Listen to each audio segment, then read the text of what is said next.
dan konsep Tuhan yang dianut oleh Yahudi itu apa hubungannya? Maksud saya gini, ketika Tuhan datang menyatakan diri ke tengah-tengah Bani Israel melalui para utusan, mujizat, tanda-tanda, itu hubungannya dengan Kristen apa? Apakah memang Tuhan pernah menyatakan diri untuk Kristen? Maksud saya gini, apakah Tuhan itu pernah kemudian membuat satu mukjizat, membuat satu keadaan dari zaman Nabi Nabi Abraham, Ishak, Yakub sampai kepada Musa, Daud, Salomo, Harun? Itu perbuatan Tuhan dipertunjukkan kemudian agar diberikan kepada orang Kristen. Karena Kristen ini adalah, menurut saya nih, Kristen itu adalah penumpang gelap yang tak ada hubungannya dengan nabi-nabi Yahudi. Sekira gitu. Coba diterangkan dulu. Jangan sampai Anda ngotot memperjuangkan produk, tapi ternyata produk yang Anda jelaskan berbeda dengan produknya Yahudi. Anda menjelaskan produk Anda sendiri, karangan Anda sendiri, seakan-akan Anda sedang mewakili Yahudi. Padahal Yahudi sebenarnya tidak sepaham atau tidak satu produk dengan Kristen. Kristen memiliki produk lain, Yahudi memiliki produk lain. Nah, mungkin ada benang merah penghubung antara Yahudi dan Kristen di sini tentang konsep ketuhanan. Silakan. Orang Yahudi kan itu penyembah Allah yang satu ya, yang Esa. Dan di Perjanjian Lama itu memang ada figur Allah atau dalam kitab-kitabnya juga ada dikatakan mengenai Allah yang berinteraksi dengan manusia, Allah yang mau tinggal bersama dengan manusia. Nah, ketika manusia jatuh dalam dosa, Allah itu sudah menjanjikan akan adanya datang juru selamat atau Mesias. Dan itu semua orang Yahudi itu udah tahu. Dan semua nabi-nabi Perjanjian Lama itu menubuatkan tentang Mesias yang akan datang itu. Jadi ciri-cirinya seperti apa, gelarnya, apa yang akan dia lakukan, apa yang dia katakan. Dan Yesus itu adalah penggenapan semua nubuat dari nabi-nabi Perjanjian Lama, semua nabi. Jadi Alkitab kami ini ada kira-kira 1800 lebih nubuat dan 1500-nya itu udah tergenapi, dan itu digenapi dalam diri Yesus Kristus ya. Lalu Alkitab juga mengatakan di Yohanes 1 bahwa, sebentar ya, saya buka Yohanes dulu.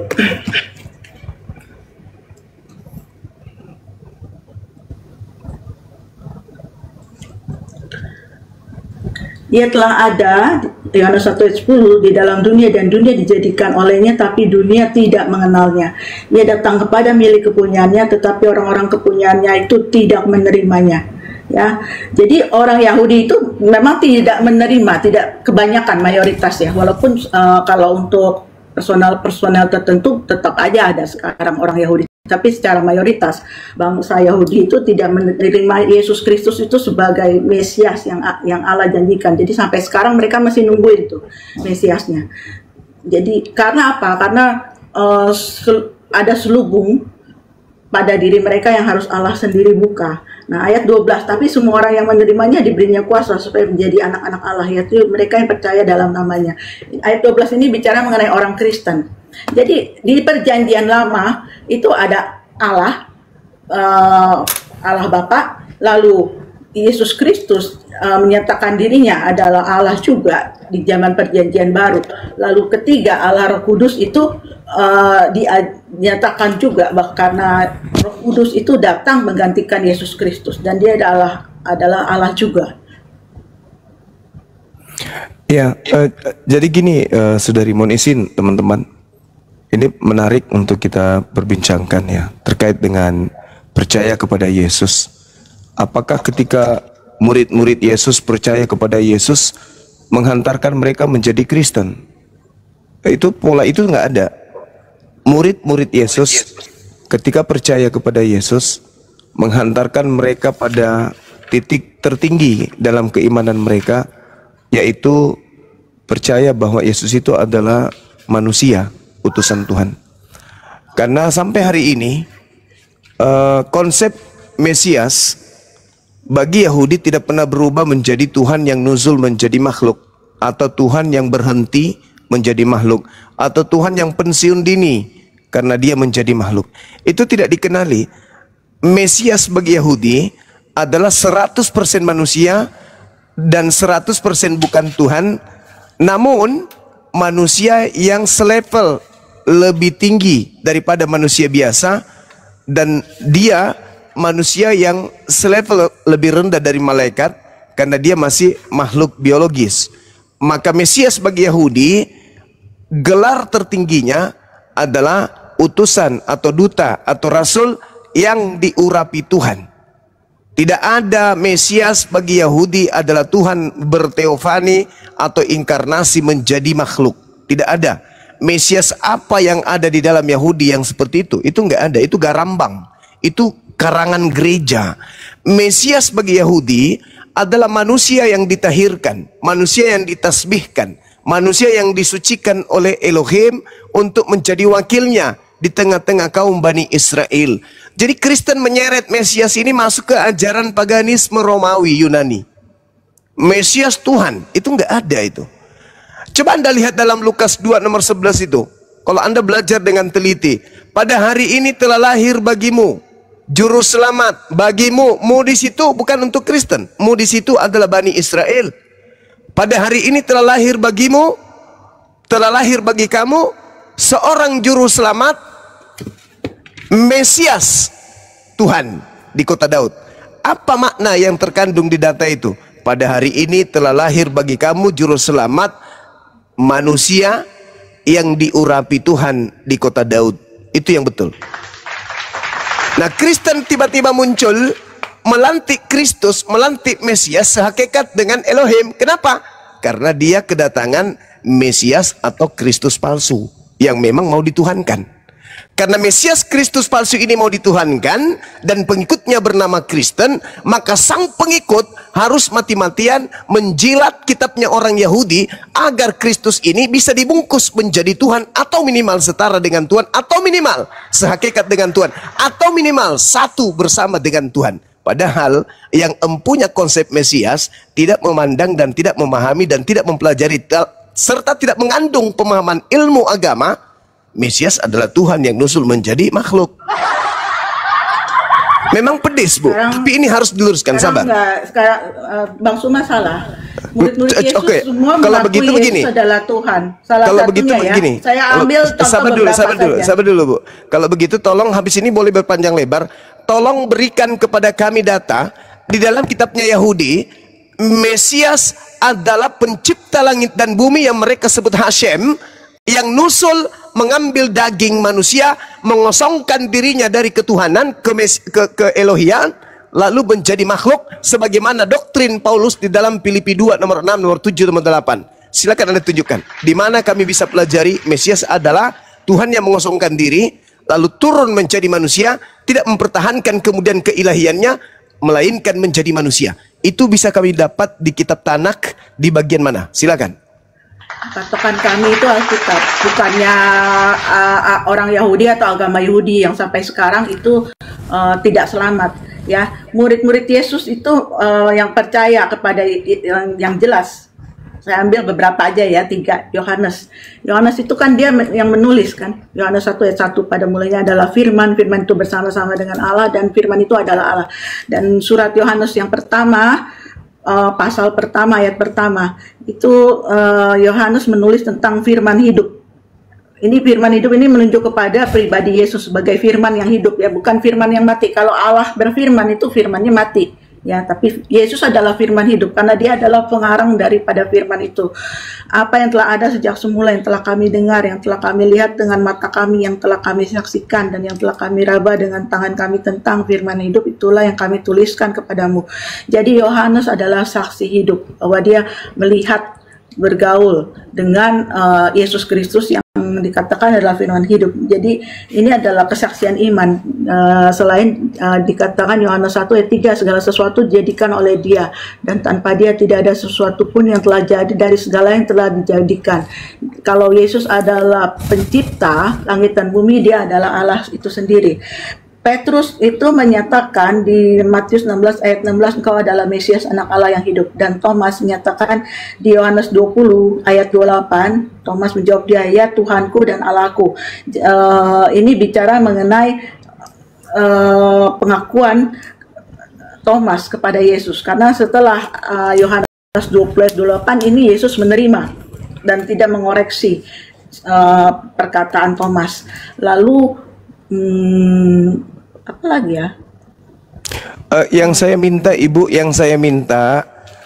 sebelum terlalu jauh, satu hal lagi belum. data di kitabnya Yahudi yang mempunyai kitab, Mesias itu adalah Elohim yang mengosongkan diri, mengambil rupa manusia. Itu tertulis di mana? Karena konsep yang Anda paksakan itu adalah konsep Filipi, surat Paulus setelah dia kedatangan makhluk yang ngaku-ngaku Yesus. Di situ diterangkan dewa nuzul, dewa mengosongkan dirinya, tidak mempertahankan kedewaannya, melainkan mengosongkan diri menjadi seorang hamba dan mengambil rupa hamba dan taat, kemudian sampai taat di atas tiang salib. Boleh sih bicara. Ini aku belum jawab. Yang saya minta di konsep ketuhanan yang diusung oleh Yudaism, di mana Tuhan mereka Hashem yang mengosongkan diri lalu menjadi manusia. Silakan. Kamu itu cuma Yesus itu tidak datang hanya untuk orang Yahudi. Memang pertama dia diutus pada saya orang tidak Yahudi. bahas Tetapi itu, Ibu. Tadi kan Bang Suma udah sebut. Ini berbicara mengenai konsep Tuhan. Mohon maaf, tolong dihargai diskusi kita ini. Yohanes 1 ayat 29. Yang saya minta kitabnya Yahudi, bukan kitab karangan orang yang mengaku Yohanes belakangan.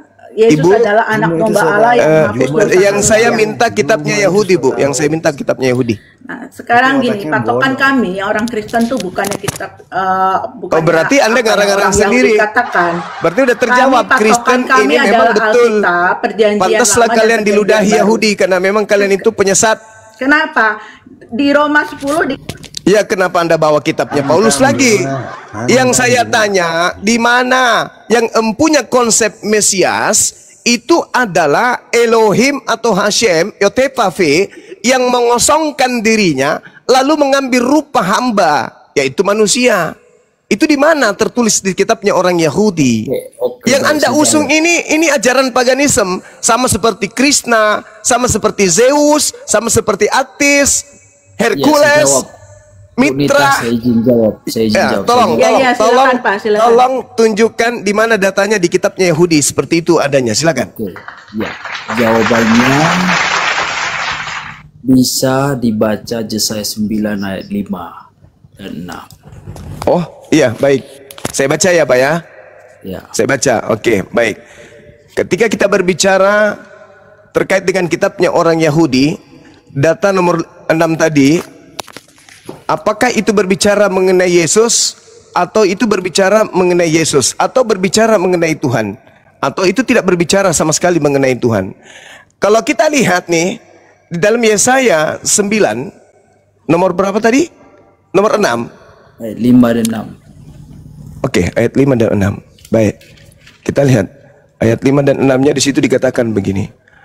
Sebab seorang anak telah lahir, yulad, untuk kita. Kita ini siapa ini, Bang? Siapa kita ini? Ya, kita itu siapa? Manusia. Kamu jangan gila dulu, jangan gila dulu. Jangan gila dulu. Jangan gila dulu. Ini Yesaya sedang berbicara tentang siapa? Baca Yesaya 1-nya. Ya, lanjut dulu baca, jangan. Oke. Iya, saya. Sebab seorang anak telah lahir. Tunggu dulu. Di situ ada kata yulad. Yulad artinya sesuatu yang sudah terjadi. Pertanyaan saya, apakah Yesus sudah terjadi? Baca dulu sampai selesai. Saudara, saya bertanya dulu sebelum kita lanjutkan. Apakah 600 tahun? Sabar. Apakah 600 tahun sebelum Maria mengandung, Yesus sudah lahir? Baca dulu, Bang Juma. Saudaraku, jangan ajarin saya. Saya bertanya sederhana. Iya, saya jawab. Saya udah tahu. Iya, silakan. Iya, silakan. Saya baca dulu sampai selesai ayat itu dong. Ya, silakan. Kan disebutkan di situ Yesaya 9 ayat 5 dan 6. Ya. Sebab seorang anak telah lahir untuk kita. Yesus sudah lahir belum? Dengar dulu, sabar dulu. Itu aja dulu. Yesus sudah lahir belum? Bang. Iya, dengar dulu. Jadi potong biarkan dia bicara dong. Ya, seorang putra telah diberikan untuk kita. lambang pemerintahan ada di atas bahunya. Enggak ada, Yesus tidak memiliki pemerintahan. Dan namanya disebutkan orang penasihat ajaib. Tidak pernah Yesus disebut Allah penasihat yang- ajaib. Allah Tidak yang pernah disebut Yesus Allah yang perkasa, nggak pernah. yang kekal, Malah disebut kutuk di Raja atas salib. damai.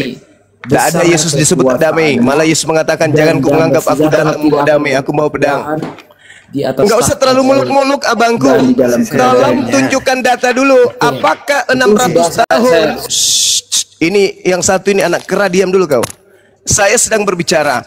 Saya ingin bertanya kepada saudara, ketika Anda dengan lidah Anda sendiri membaca dan otak Anda sebagai orang Indonesia mengerti bahasa Indonesia, pertanyaan saya sederhana. Di situ ada kata yulat yang artinya telah lahir. Pertanyaan saya, apakah 600 tahun sebelum Maria melahirkan Yesus, Yesus sudah lahir?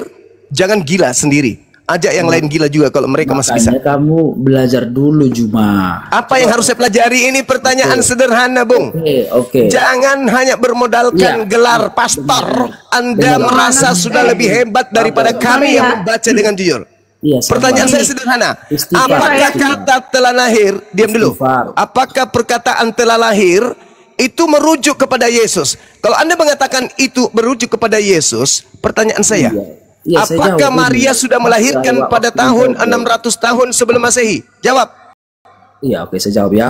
Ya, Jadi, silakan. kitab Yesaya itu adalah kitab yang berisi tentang penglihatan yang diberikan kepada Yesaya. Dalam Sudah, pasal kalau 1, begitu dengar telah dulu. lahir. Dengar dulu pasal 1 ayat 1 berbunyi begini. Biar kamu tahu gimana. Oh, saya ngajari kamu nanti. Kalau kamu ambil dari data satunya, saya ngajarin kamu. Dengar ya, kamu baru Iya. paham. Ya, saya ngajarin kamu nanti. Penglihatan Hmm. dia nubuat tentang Yehuda dan Yerusalem. Mm-mm. Penglihatan yang telah dilihat Yesaya bin Amos Ya, terkait tentang Yehuda dan Yerusalem dalam Ini bukan zaman- penglihatan Pak, nubuat. penglihatan itu Itu di nubuat atasnya, sama saya aja. sudah Makanya sebut. belajar. Beda. Oh, sama. Di atas kan, Diam dulu, Bu. di atasnya ditertulis. Ya, kalau nggak ada ilmu nubuat kau ke WC tentang aja. Yehuda Colok dan di situ di Yerusalem. WC. Penglihatan Nah, sekarang yang pertanyaannya, telah- dengar. Sabar dulu, saya belum. Dengar dulu, kamu yang harus sabar. Dengarkan saya. Anda mencoba diam dulu sebelum Anda disepak dari sini. Yesaya 1, dengarkan. Saya belum selesai baca. Kasih Enggak perlu kau selesai. Di sini bukan gereja. Di sini orang-orang berakal sehat, cuma paham? baca ayat kok. Di sini orang sehat bukan gereja. Jangan kau kebiasaanmu di gereja nipu jemaatmu kau bawa ke sini. Di situ dikatakan penglihatan Nggak yang ada telah yang dilihat. menipu-nipu Diam bawa dulu, ke sini. betina diam. Penglihatan yang telah dilihat Yesaya bin Amos tentang Yehuda dan Yerusalem dalam masa Uzia, dalam masa Yotam, Ahaz, Hezekia dan raja-raja Yehuda. Yesus lahir ada di dunia zaman mana? Zaman Uzia kah? Zaman Yotam kah? Zaman Ahaz kah? Zaman Hezekia kah? Atau zaman raja-raja Yehuda? Jawab. Dengar Juma. Ini adalah kitab Nyambung itu Pak Jawa. Bakal nggak nyambung. Kau itu dibayar per puluhan tiap bulan kau tagih jemaat kau itu. Juma. Ini Udah Kak. Sekali lagi saya tanya kau ya, sekali lagi ku tanya kau. Kalau kau masih gila permanen, kau masih gila permanen, kau turun. Kau pergi di gereja sana. Saya, kenapa ada di saya? Dengarkan pertanyaan saya. Apakah Yesus hidup di zaman raja-raja Yehuda? Siapa yang jadi raja dari Yehuda pada zaman itu? Jawab. Buat yang menyatakan Astagfirullahaladzim, ya Allah ya Karim. itu Juma. Ya Allah ya Karim. Ya Allah, ya Karim. Udah saya eksekusi, udah nggak ada gunanya. Coba dengarkan saudara-saudara Kristen yang masih bisa diselamatkan otaknya. Jangan kayak pastor. Tadi itu pastor kebanyakan nikah sama babi. Otaknya kayak gitu. Penglihatan yang telah dilihat Yesaya bin Amos tentang Yehuda, tentang Yerusalem. Ini tentang Yehuda Yerusalem dalam zaman Uzia. Apakah Yesus hidup zaman Uzia? Tidak. Zaman Yotam. Apakah Yesus hidup zaman Yotam? Tidak. Zaman Hezekia. Apakah Yesus hidup zaman Hezekia? Tidak. Tentang zaman raja-raja Yehuda. Apakah Yesus hidup di zaman raja Yehuda? Tidak. Berarti berbicara mengenai Yesaya itu sama sekali tidak berbicara tentang Kristus yang keluar dari kuburan. Paham sampai sini? Nggak ada, ini bukan gereja. Kalau kau mau menipu bukan di sini tempatnya. Jangan kebiasaan lamamu kau bawa ke sini.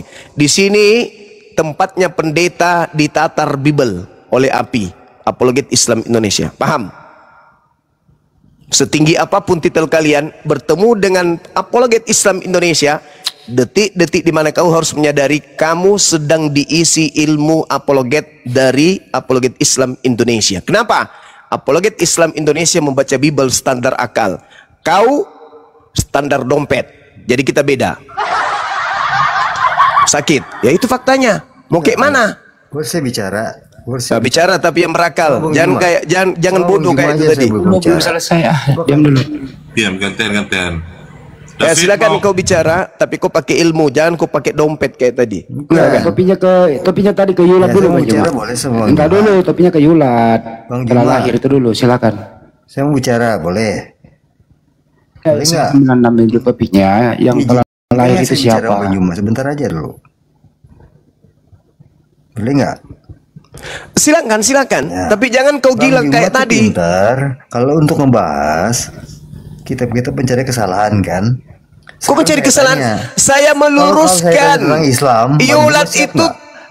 Loh, Yulat gini. itu artinya Kan telah lahir. Mana ada Yesus telah lahir pada zaman itu? Kemana otakmu terselip? Nggak, dengerin saya. 600 tahun sebelum Dengerin Masehi saya, Yesus dengerin belum saya dulu. ada. Hah? Ibunya aja belum ada.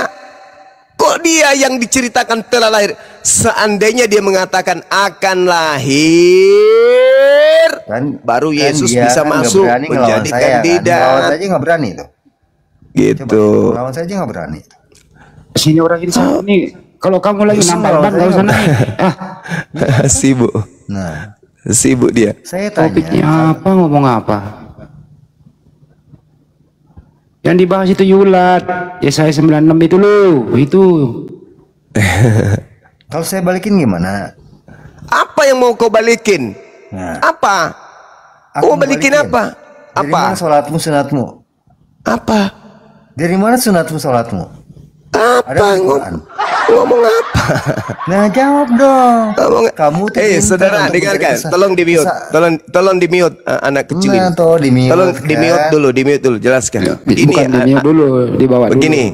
Begini saudara, anak kera, anak yang lahir dari sperma monyet. Dengarkan. Orang Kristen itu tidak level membahas Quran. Tidak level. Orang Kristen membahas Quran itu sama halnya anak TK yang membaca buku kedokteran lalu buka praktek. Bagaimana bisa kalam ilahi mau dibahas oleh Kristen, sedangkan kata telah lahir aja ndak ngerti? Hah? Telah lahir bagi kita, dua kata ini tidak dipahami. Telah lahir dibilangnya Yesus. Jarak antara Yesaya ke Yesus itu kurang lebih 600 tahun. Kau bilang itu Yesus telah lahir di tahun itu. Habis itu kau mau bahas Quran. Lebih baik kau telan paku 3 cm 1 liter dalam 1 hari daripada kau bahas Quran. Belum cukup umur. Otakmu masih seperti otak kucing. Masih kecil otak kau itu. Jadi lebih baik kau belajar Bible sama kami yang ada di sini. Karena kami lebih paham daripada kalian. Buktinya telah lahir, kau bilang Yesus. Jangan-jangan nanti kau bilang Yesus yang melahirkan Maria. Karena lebih tua Yesus daripada ibunya. Memang retak otak kalian kan? Hancur otak kalian itu. Andai saja ada pabrik atau ada bengkel las otak, saya biayai kalian untuk otak kalian itu dilas. Kasihan kalian itu. Andai saja akal kalian itu bisa dipinjamkan ke kambing, kambing lebih bisa mengerti daripada kalian. Kalau kalian itu statusnya mau belajar, boleh. Ini sudah ngotot. Ngotot dan ngotot. Maksud saya gini, saudara Kristen. Kita diskusi itu menggunakan akal. Percuma kita diskusi-diskusi panjang lebar sampai subuh, tapi satu pakai akal, satu pakai pantat. Jadi tontonan lawak-lawakan. Coba pakai akal biar nyambung gitu loh. Nyambung kita, nyambung supaya kita teredukasi, orang yang mendengarkan juga teredukasi. Gimana ceritanya? Telah lahir kok dibilang Yesus. 600 tahun sebelum ibunya melahirkan dia kok sudah lahir duluan. Lahir dari mana? Hah? Lahir dari mana? Pohon ara? Dari lipatan jepitan jendela dia lahir. Atau dari mana Yesus lahir itu? Kok tahun 600 sebelum Masehi kok sudah lahir? Itu penglihatan. Ya penglihatan berarti ke depan, bukan mundur, keclok. Benar-benarlah kalian ini. Udah saya pulang dulu. Assalamualaikum. Ada bapak-bapak menunggu istrinya ditolong oleh dokter melahirkan. Setelah sekian jam menunggu, dokter keluar. Dokter mengatakan, Pak Yosef, ya dok, anakmu telah lahir. Alhamdulillah anak saya akan lahir. Nah begitu.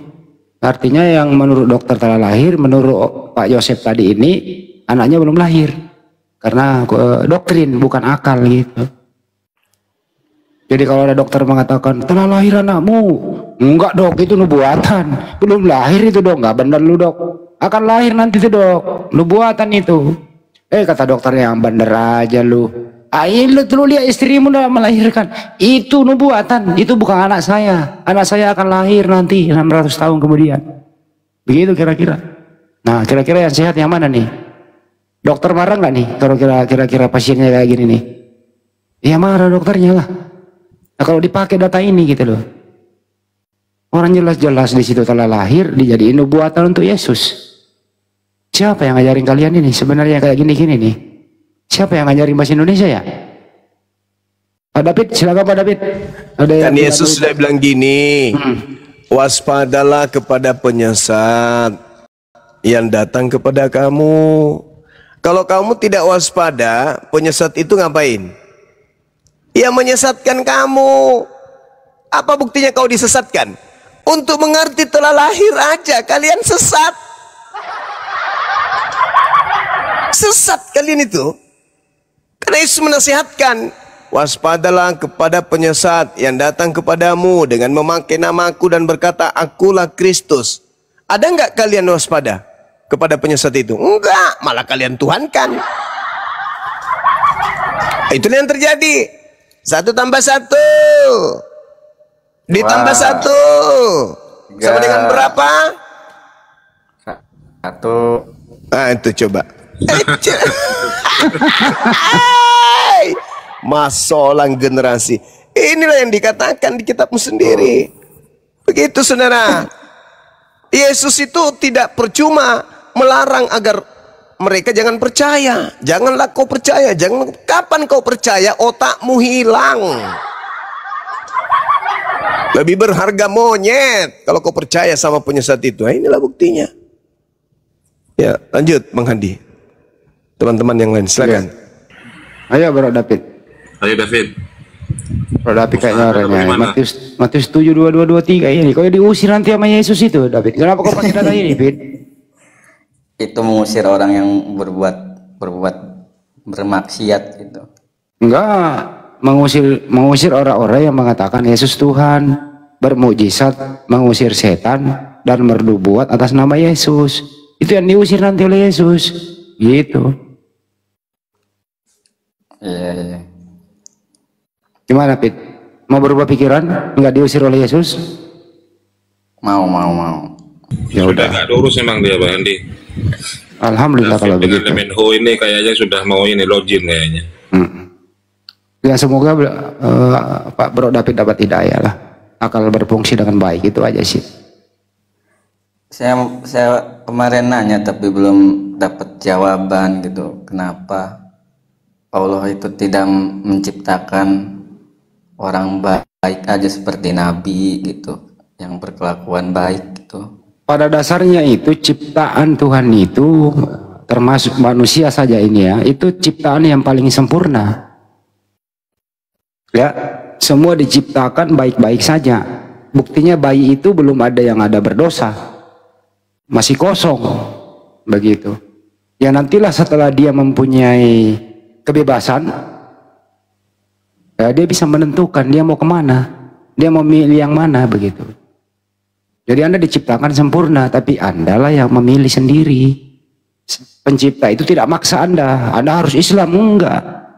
Karena ada surga neraka. Anda diciptakan, terus diberi buku petunjuk kitab suci. Nah kalau Islam Al-Quran, nah mau ke situ silakan, mau enggak masalah. Jadi jangan salahkan sang pencipta. Salahkan kebebasanmu, kenapa kau memilih jadi Kristen, gitu Fit. Iya, ya. Tapi maksudnya kalau Nabi kan udah dari lahir aja sampai dewasa sampai remaja itu kelakuannya baik gitu. Kalau selain Nabi kan kalau udah beranjak dewasa tuh ada yang ada yang sesat gitu, ada yang bermaksiat gitu, nggak konsisten gitu. Kalau Nabi kan konsisten sampai wafat tuh. Ya kan tadi Itu dong Dio, jangan takut, sudah dikasih tahu. pecundang. Ntar patah kau naik lagi kau di sini. Diam dulu kau. Ya itu kan Anda diberi. Kenapa sih naikin ember bocor nih ayo? itu Fit, makanya kau diberi kebebasan memilih Fit. Diberi kebebasan memilih. Kalau semuanya diciptakan manusia itu menjadi nabi, waduh nanti banyak sekali kitab suci kalau banyak nabi. Gitu ya. Ya. Itu ya David ya. Jadi di zaman Yesua Mesias saja, zaman Yesus kan nabinya berapa? Apa? Di zaman Yesus hidup nabi ada berapa? Sebelum Nabi Muhammad gitu. Iya. Di Islam gitu maksudnya. Iya, sebelum ada Nabi Muhammad, di zaman Yesus ada itu. Ya, nabi ada berapa? Cuman Yesus kan nabinya. Ya ikutilah dia waktu itu. Bantu saya menjelaskan Pak Jemaat. Oke, baik. Ini pertanyaannya menarik. Kenapa Tuhan pencipta langit dan bumi tidak menciptakan manusia itu baik aja terus semua? Karena kita dicipta untuk menjadi pemimpin. Kalau kita diciptakan menjadi baik saja, berarti kita selevel dengan binatang. Tidak bisa berkarya, tidak bisa mencipta, tidak bisa menaklukkan alam semesta ini. Kalau tidak ada keburukan, potensi buruk, potensi jahat di dalam diri manusia. Kenapa? Kalau pada diri manusia itu tidak ada potensi jahat, manusia tidak berpikir.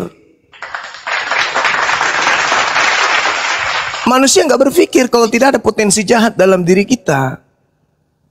Justru karena kita ada potensi free will ini, kehendak bebas ini, maka dunia kita ini berdinamika. Kadang kita merasa bersalah, kadang kita merasa menang, kadang merasa sedih, pilu dan seterusnya. Itu karena apa? Karena Tuhan menciptakan segala sesuatunya. Tuhan menciptakan kebaikan berpasangan dengan kejahatan, keburukan, kebenaran, kesesatan. Semua dicipta oleh pencipta kita supaya manusia ini bisa menikmati dinamika kehidupan untuk memacu diri, untuk berkarya. Coba, contoh, analogi sederhana. Kalau semua manusia di atas muka bumi ini baik, lalu siapa yang mau bikin rumah? Siapa yang mau bikin jembatan?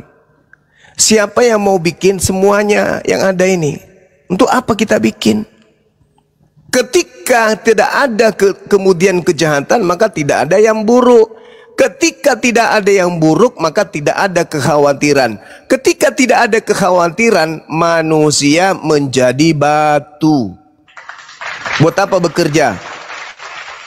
Toh bisa minta di tetangga, karena tetangga baik, tidak punya potensi untuk menggibah, tiap hari minjam duit, enggak ada itu. Jadi pekerjaan kita cuma minta. Yang satu juga begitu, minta aja deh sama yang sebelah, karena di sebelah dia akan mungkin menceritakan, karena Allah sudah mencabut sifat jahatnya, tidak ada lagi potensi jahat.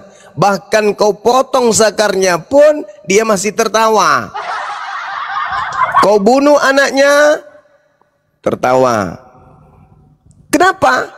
Karena tidak ada lagi kemudian hal yang bisa menjadi penyeimbang dari kebaikan. Makanya konsep Islam itu paling benar. Apa itu? manusia diciptakan dalam keadaan fitrah. Manusia diciptakan dalam keadaan suci. Nanti setelah dia berkembang, bisa berpikir, barulah kemudian pikirannya itu yang mewarnai kertas yang putih tadi, kesuciannya tadi. Makanya berapa kali saya harus jelaskan, kita manusia ini disuruh menjadi pemimpin. Dalam Al-Quran, wa isqala rabbuka lil malaikati inni ja'ilum fil ardi khalifah. Di dalam kitab Kejadian 1 nomor 26, Tuhan menciptakan sosok makhluk bernama Adam, manusia, untuk menaklukkan alam semesta ini. Lah kalau cuman otak kanan yang berfungsi, kayak mana mau menaklukkan dunia ini? Gak bisa.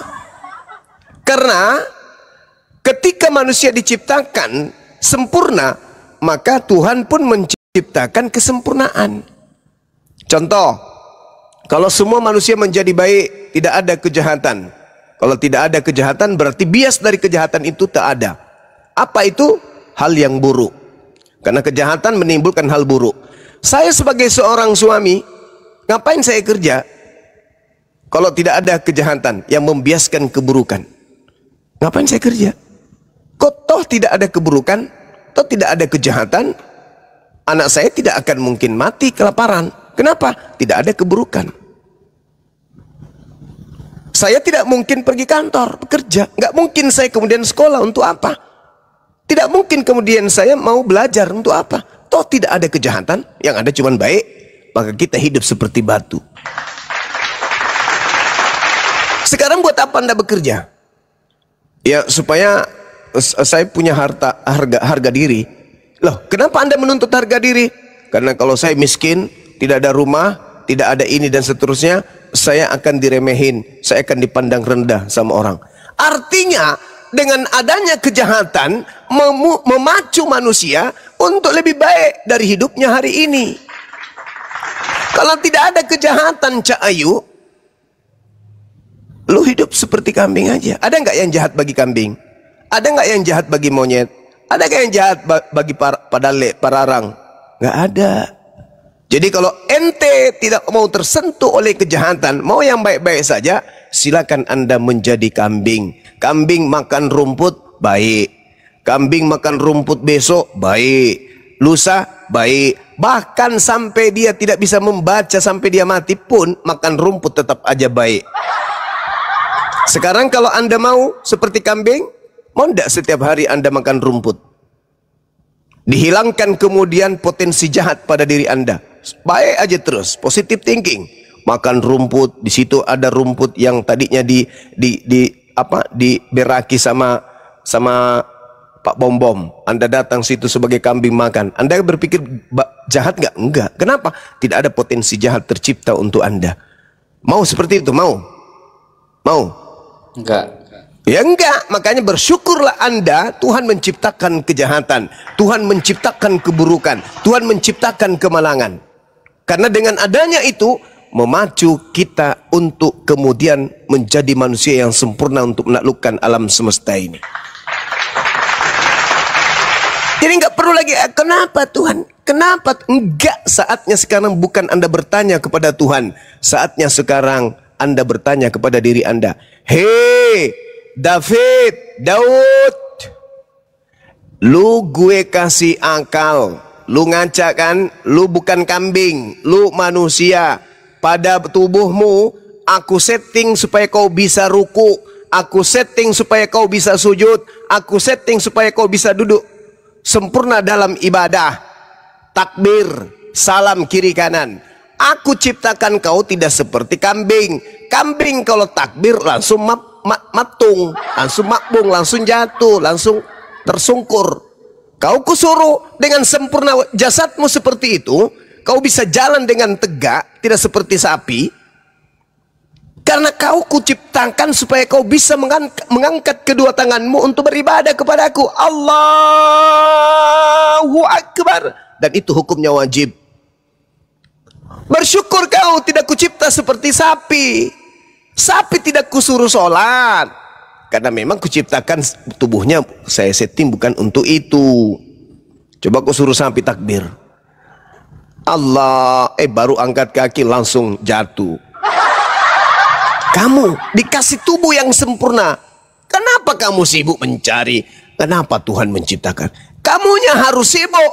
Apa yang harus aku lakukan sebagai ucapan syukur terima kasihku kepada yang telah menciptakanku, sehingga aku tidak diciptakan seperti biawak. Jam segini biawak hidupnya di got, di comberan, makannya tikus, tidak pernah merasakan nonton di bioskop, tidak pernah merasakan es krim, tidak pernah merasakan gimana indahnya naik pesawat. Biawak tidak pernah merasakan bagaimana indahnya, nyamannya makan bakso. Kamu mau seperti biawak? Nggak mau. Nah, kalau kamu nggak mau, apa fungsinya tanganmu, apa fungsinya kepalamu, apa fungsinya tubuhmu kalau kau tidak beribadah kepada yang telah menciptakan itu semua? Coba lihat umat Islam itu. Ibadahnya coba lihat. Seluruh jasadnya, rohnya sujud, menyembah, menghormat, bersyukur kepada yang telah menciptakan dia. Ayo, berpikirlah. Berpikirlah. Makanya dikatakan dalam Al-Quran, kebenaran itu semuanya telah aku torehkan. Siapa yang mau beriman silakan beriman, yang mau kafir silakan kafir. Jadi hanya ada dua, beriman atau kafir. Kalau mau beriman berarti mau tunduk kepada aturan yang telah menciptakan kita. Kalau mau kafir ya bebas seperti monyet. Makanya saya selalu mengatakan kalian monyet, tapi tidak semua, kecuali yang bahlul, betul-betul bahlul kayak tadi. Kenapa saya sebut monyet? Karena pada dirinya ada potensi akal. Masa Yulat telah lahir dibilangnya itu untuk Yesus? Masih mending monyet. Kalau monyet dikasih akal, ditanya telah lahir, habis itu ini ditulis kapan ini Bro Zuma? Ini ditulis 600 tahun kurang lebih sebelum Masehi. Yesus lahir kapan Bang Zuma? Ada yang mengatakan 1 sebelum Masehi, ada yang mengatakan 1 Masehi, ada yang mengatakan 3 sebelum Masehi. Tua mana kira-kira? Kerah monyet yang dikasih akal akan mengatakan lebih tua yang lahir daripada Yesus. Yesus baru lahir abad pertama, yang di situ diceritakan lahir pada abad ke-6. Itu Yesus enggak monyet? Bukan. Monyet aja bilang bukan. Jadi benarlah Al-Quran yang mengatakan yukhadi'unallah, apa dikatakan ulaikahum syarrul bariyah. Mereka itu adalah seburuk-buruknya makhluk. Seburuk-buruknya makhluk berarti lebih buruk dari setan. Kalau setan enggak sombong, setan itu sombong. Setan itu sombong-sombong. Tapi ada yang lebih sombong dari setan. Ada yang lebih sombong dari setan. Setan diperintahkan, setan, iya paman, sujud kau menghormat kepada Adam. Enggak, aku lebih mulia dari dia. Aku kau ciptakan dari api, dia dari tanah, dari debunya dia. Aku dari api, bos. Sujud, enggak. Kalau kau enggak sujud, kau kena hukuman. Apa hukumannya? Neraka. Ya enggak apa-apa, aku ikhlas masuk neraka. Jadi kau rida. Aku rida masuk neraka, kata iblis. Kamu mau hidup kekal dalam neraka? Mau. Saya ikhlas. Biarkan aku jadi penghuni neraka. Iblis tidak sombong. Dia rida. Dia ikhlas. Dia cuma tidak mau aja menghormat kepada Adam. Tapi sombong enggak dia? Enggak. Dalam tataran yang kita sedang bahas ini. Kenapa saya mengatakan demikian? Enggak. Karena iblis tahu akibat daripada pembangkangannya, dia masuk ke neraka. Tahu, ikhlas dia. Tapi ada manusia, sudah jelas-jelas nih tertulis di kitabnya nih. Bukan setiap orang yang memanggil aku Tuhan, bernubuat pakai namaku, bermujizat pakai namaku, mengusir setan pakai namaku, akan masuk ke dalam surga, melainkan dia melakukan kehendak Bapakku yang ada di surga. Maka pada hari terakhir nanti, kata Yesus, ada orang yang berkata, bermujizat, mengusir setan pakai nama Yesus. Apa kata Yesus? Penyahlah daripada aku, kalian semua adalah pembuat kejahatan. Aku tidak mengenal kalian. Sudah tahu yang memanggil Yesus itu aliteng.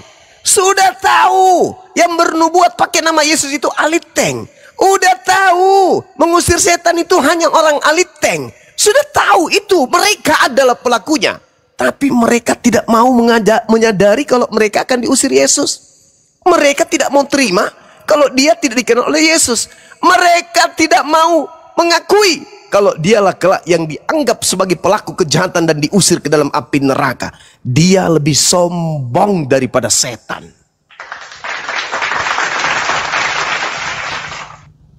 Makanya saya katakan, dulu saya pernah berdialog dengan mantan dosen saya yang pernah saya cerita. Beliau adalah guru besar, bahkan sempat jadi dekan di Fakultas Agama, salah satu universitas terbesar swasta di Indonesia Timur. Saya beri materi. Mungkin teman-teman masih ingat, saya beri materi ketika saya mengatakan mereka lebih rendah dari setan. Dosen saya itu tidak terima. Saya dipanggil, Ananda, ada yang keliru yang perlu diluruskan. Saya didakwai, saya diceramai. Setan itu tidak ada kala kesesatannya dibandingkan manusia. Sesat apapun manusia, jauh lebih sesat setan. Itu kata dosen saya. Ya saya senyum aja, karena saya seorang apologet. Saya berbicara. Sampai tadi saya ketemu dengan salah satu tokoh utama, tokoh sentral dari Partai Nasdem. Sempat cipika-cipiki dan mengatakan, aduh Dinda, saya lupa nomor kamu. Pada saat saya save nomor kamu itu saya salah tulis. Akhirnya saya mau nelpon, tidak bisa nyambung.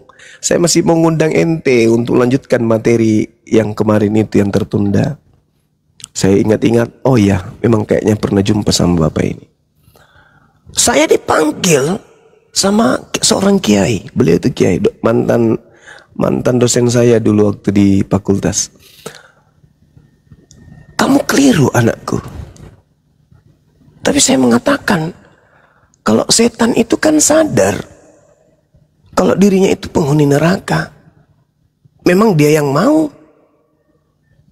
Tapi ada yang tahu dirinya, ngerti, paham, dikasih otak, dikasih kesempatan. Hah?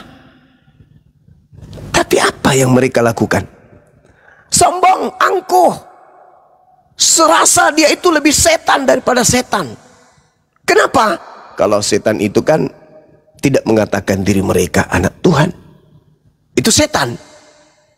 Tapi ada sekelompok manusia yang mengaku bukan lagi hamba Tuhan. Bukan lagi abdi Tuhan di mereka. Bukan abdi Tuhan. Setan masih mengakui adanya Tuhan. Demi kemuliaan-Mu wahai Tuhanku. Itu masih setan tuh ketika sudah membangkang. Aku akan membuat mereka semuanya sesat, kecuali hanya sedikit saja. Tapi yang ini tidak pernah memuji Tuhan. Yang dia puji itu adalah ya makhluk yang mereka sangka Tuhan. Padahal dalil demi dalil tuh. Dalil demi dalil disampaikan, mereka baca. Tapi apakah mereka kemudian sadar? Enggak. Contoh yang tadi. Telah lahir. Original teksnya kebetulan ada pakarnya di sini, ada Dinda Kurismonto. Kata Yulat itu berbicara sesuatu yang sudah terjadi. Sementara Maria belum terjadi, dia hamil, lahir belum. Kenapa dia sombong seperti itu? Coba, kenapa sombong kayak gitu ya? Saya sih kalau sederhana aja, kalau saya melihat dari Matius 12, nubuat Yesus. Karena dalam diri orang-orang seperti ini, Yesus mengatakan, ini juga akan terjadi terhadap angkatan jahat ini. Apa itu? Ada orang bertobat, keluar iblisnya, memanggil 7 iblis lain, lalu 7 iblis itu masuk ke dalam tubuhnya. Maka keadaannya semakin jahat daripada keadaan semula. Itu yang terjadi. Di dalam diri mereka itu ada 8 setan yang bertengger di sana. Mungkin di mulutnya ada 4, di pantatnya ada 1, di tangannya ada 2, di kakinya ada 2. Wallahu alam bisawab. Saya kira begitu sebagai penutup dari saya. Silakan pada teman-teman yang ingin melanjutkan. Kebetulan malam ini saya harus cepat istirahat karena tadi ada ya kelelahan, kecapean, sudah jumpa sama teman-teman yang ada di kota Makassar ini. Jadi saya tutup ya. Tapi kalau masih ada Kristen ya saya lanjut. Silakan. Nobar Gerunda ya. Ya nobar. Saya ngantuk kali, tapi kalau sudah dibilang buka koma ngantuknya hilang. Suka kali saya gembalangkan orang-orang ini. Lanjut Bang. Silakan David, ada tanggapan David? Silakan dibuka mute-nya. Sambil lalu saya ngundang teman-teman Kristen yang lain.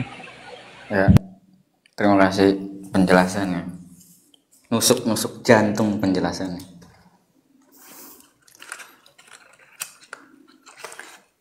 Ya kalau Tuhan menciptakan orang jahat itu nanti nasib dia gimana gitu kan? Orang jahat kan dimasukkan ke dalam neraka gitu.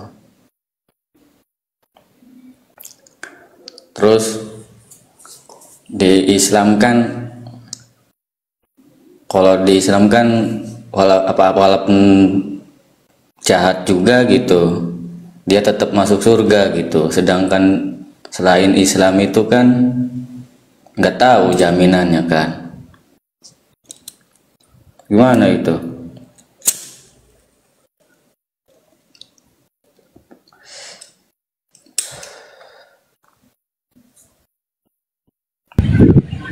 Ya, monitor. Ustaz Alif. Ya, assalamualaikum warahmatullahi wabarakatuh para guru semuanya. Waalaikumsalam warahmatullahi wabarakatuh. Coba suaranya agak diperkeras, David. Boleh saya yang satu ini, Dinda? Ucapan beliau tadi nih yang harus kita ini. Boleh ya? Silakan Gerunda. Dinda Alif. Lanjut Gerunda. Masya Allah. Siap. Ini adik-adik saya yang begitu tawadu melihat yang lebih tua dari dia. Jadi begini saudara, pencipta langit dan bumi itu tidak menyesatkan sebelum orang itu melakukan pembangkangan. Tidak.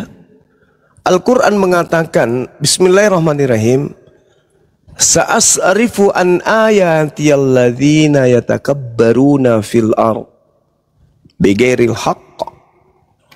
Akan aku palingkan dari tanda-tanda kekuasaanku orang-orang yang menyombongkan diri di bumi tanpa alasan yang benar. Jadi orang yang sombong, yang saya jelaskan tadi panjang lebar itu orang sombong, lebih sombong dari setan. Allah akan palingkan tanda-tanda kekuasaan Tuhan itu terhadap orang-orang yang menyombongkan diri. Nih contoh, tak kasih contoh sederhana saja. Kita baca sama-sama. Atau ada yang bisa bacakan saya. Khotbah Petrus di Kisah Para Rasul 2 nomor 22.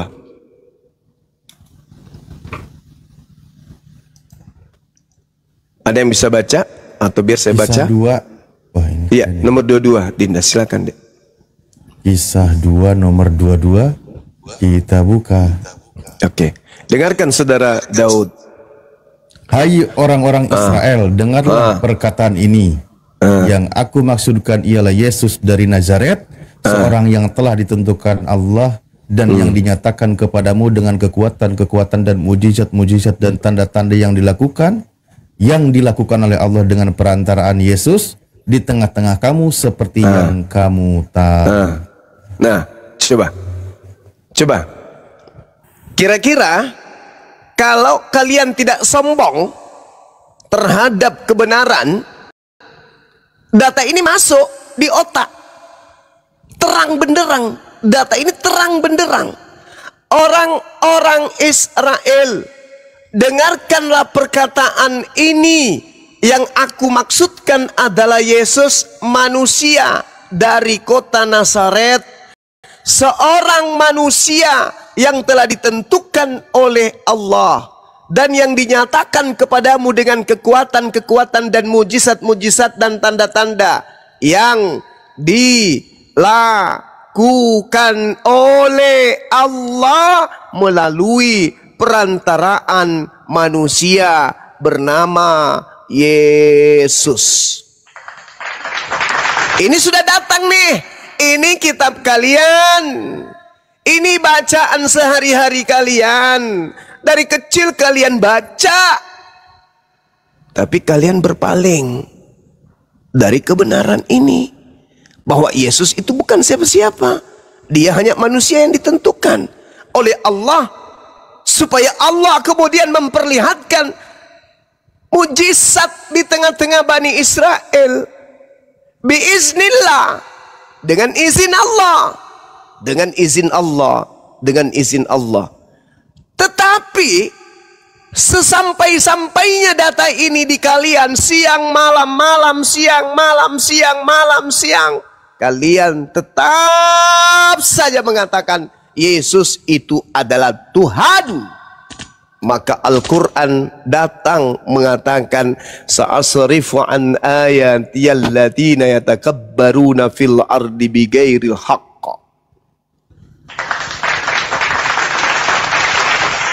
Akan aku palingkan dari tanda-tanda kekuasaanku orang-orang yang menyombongkan diri di bumi tanpa alasan yang benar. Wa iyarau kulla ayatin la yu'minu biha.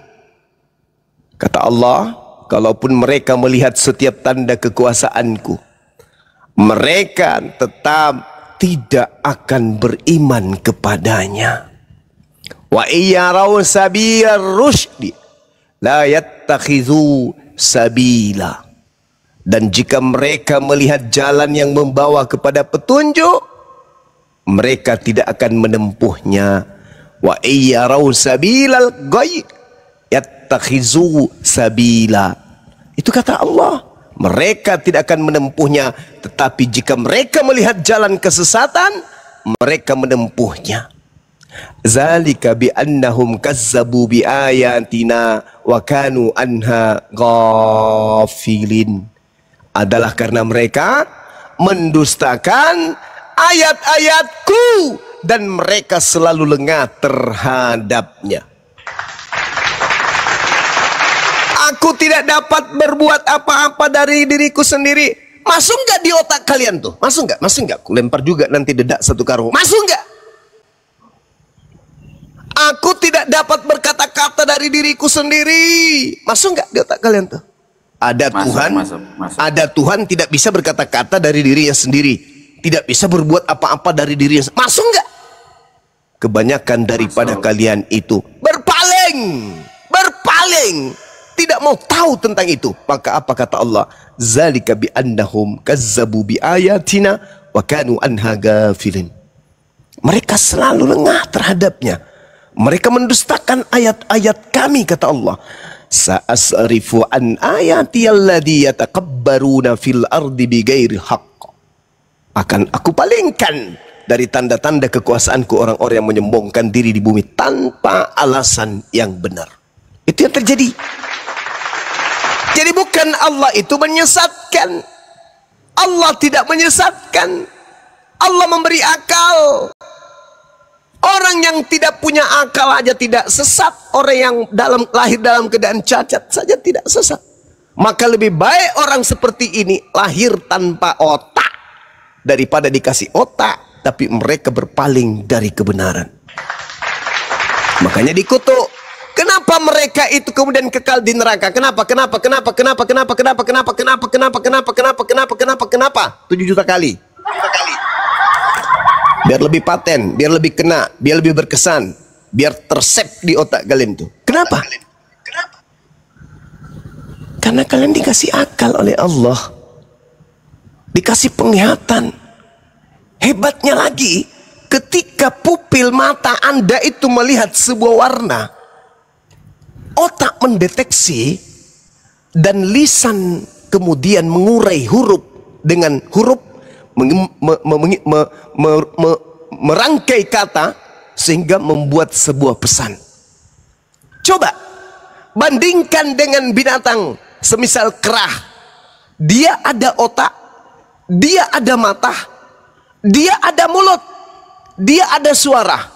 Tapi ketika beliau si kera atau monyet ini melihat bonbong turun dari angkot, tidak pernah kemudian si monyet teriak, "Setan! Setan!" Kenapa? Antara pandangan matanya, pupil matanya tidak connect dengan otak, dan apa yang ada di otak tidak bisa disuarakan oleh lidahnya. Kamu dikasih mata, mata mencerna, masuk ke otak, ditelaah, dibedah, lalu kemudian direspon oleh mulut, lalu tubuhmu mengambil sikap akan keadaan itu. Itu baru mata, belum hidungmu, belum telingamu, belum jari-jarimu, belum yang dibawa-bawa dalam tubuhmu. Semuanya Tuhan beri, tapi kamu tidak pakai otakmu. Maka apa kata Allah? Khalidina fiha abada, ulaika hum syarrul bariyah. Itu yang dikatakan.